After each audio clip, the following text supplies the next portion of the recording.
2020년 12월 기말고사와 보강이 한창이던 경기대학교 학업에 열중하던 학생들에게 청천벽력 같은 소식이 전해집니다. 이재명 경기도지사가 긴급 동원 명령을 발동해 경기대학교 기숙사를 코로나19 생활치료센터로 쓰겠다고 발표한 겁니다. 문제는 기숙사에서 생활하던 학생들이 이 소식을 언론을 통해 접했다는 겁니다. 사전에 그 어떤 협의나 조율도 없었고 그냥 갑작스러운 이재명의 일방적 통보로 하루아침에 살던 곳에서 쫓겨나게 된 겁니다. 학기가 끝나지도 않아서 수업과 시험이 진행 중이던 상황이었고 방학 때 머물 곳이 없어서 기숙사에서 생활을 할 예정이었던 학생들도 많았습니다. 그런데 코로나19 때문에 확진자들이 지낼 곳이 필요하니 지내던 곳을 내놓으라는 이재명 경기도지사, 그는 이런 일방적인 발표를 하며 대학과 학생, 학부모 측의 사태의 심각성을 이해해 줄 거라고 믿는다고 말했습니다. 살던 곳을 내놓으라는 건데 발표 전 연락을 해서 부탁을 하고 양해를 구하는 게 아니라 확정적으로 발표를 해버린 후에 이해해 줄 거라고 믿는다고 한 겁니다. 경기대학교는 사립대학교입니다. 이 사립대 기숙사에 돈을 내고 입소해 지내던 학생들이 그렇게 하루아침에 강제로 퇴소당하게 되었습니다. 당장 이들이 살던 곳에서 쫓겨나고 나면 갈 곳에 대한 대책 마련조차 제대로 되어 있지 않은 상황이었습니다. 당연히 학생들은 반발하고 항의했습니다. 코로나라는 국가위기 상황에 협조해야 한다는 취지는 이해하지만 어느 날 갑자기 이런 결정을 일방 통보하고 피해자인 학생들을 위해 대책조차 제대로 마련해 놓지 않으면서 당장 짐 싸서 나가라는 건 납득하기 어렵다는 겁니다.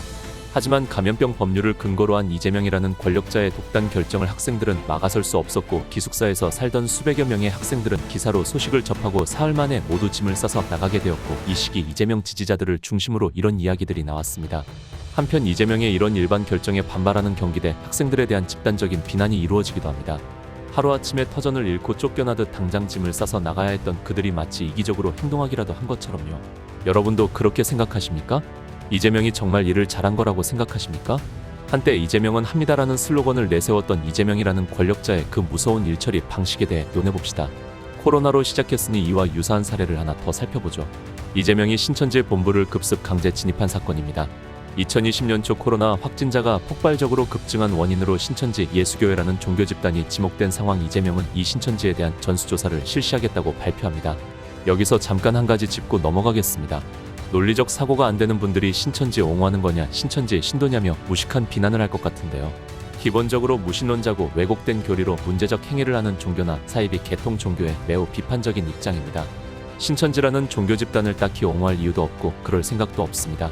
하지만 이 문제에서 우리가 고민해봐야 할 지점은 바로 종교의 자유와 인권에 관한 부분입니다. 아시다시피 신천지에 대한 부정적 시선이 여기저기에 존재하고 특히 코로나 시기 이들에 대한 반감은 국가적 차원으로 번졌습니다.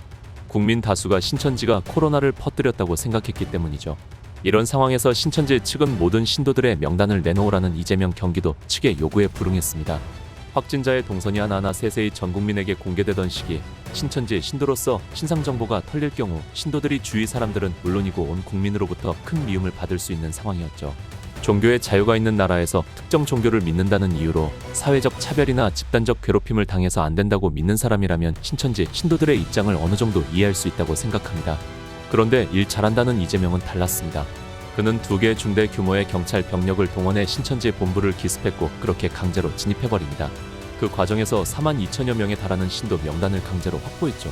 신천지 측은 이미 확진자가 나왔다는 논란의 집회에 참석했던 신도들 1290명의 명단을 모두 넘긴 상태였는데 이재명은 이들뿐만 아니라 모든 신천지 신도들의 명단을 서버에서 추출합니다.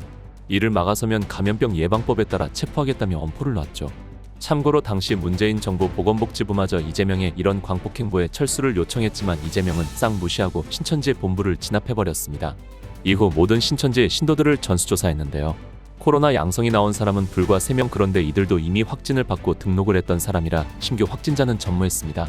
이는 명백히 이재명이 공권력을 동원해 국민들의 기본권을 침해한 사건이지만 이재명 지지자들 비롯해 많은 사람들이 이런 조치에 환호했습니다. 밉상인 신천지를 제압한 이재명에게 박수를 보냈죠. 이재명의 이런 극단적인 일처리 방식은 코로나 같은 비상사태에만 적용되어 온 게 아닙니다. 예를 들어 이재명은 경기도지사 시절 갑작스럽게 경기도 지역의 주요 공공기관들을 이전하겠다는 발표를 했습니다. 경기 남부 지역에만 몰려있는데 북동부 지역을 발전시키기 위해 옮기겠다는 겁니다. 이 공공기관에서 일하던 직원들은 몹시 당혹할 수밖에 없었죠. 그 어떤 사전 협의도 없었는데 하루아침에 직장 위치를 옮기겠다고 결정해버린 거니까요. 출퇴근을 할 수 있는 거리가 아니었고 직원 1000여 명과 그 가족들은 이사를 할 수밖에 없는 상황이었습니다.